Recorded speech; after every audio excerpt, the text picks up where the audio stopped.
All right, now in this example, we're given the following set of numbers and we're asked to select all the integers. Now, an integer is what you would think of as a whole number, but also it could be negative. That's the only difference. So let's go through. I'm going to open up my set here and select those numbers. So negative 11. Well, yeah, 11 is a regular old counting number if I ignore the minus here. And so the negative is just what the integers do. They include the negative numbers. So we'll pop that in there. Negative 2/15, well, that's a fraction. That's not a regular number. I can't go 1 banana, 2 banana, 2/15 of a banana. So that's not an integer. We're going to skip it. 0, that is an integer because I can say how many cards do you have in your hand, and you could say 0.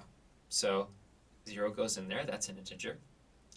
Now 0.45, I could express that as a fraction, and that's all well and good, but that's not an integer. I can't count up to 0.45. So we're going to skip that one.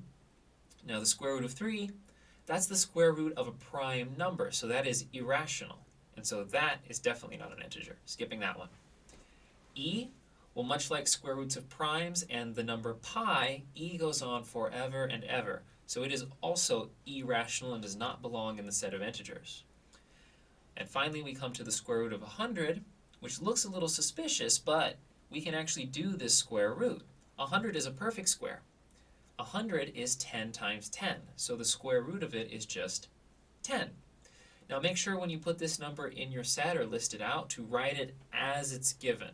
We simplify to understand that it is an integer, but we actually need to write the square root of 100 because that's the number in the form it was given to start with.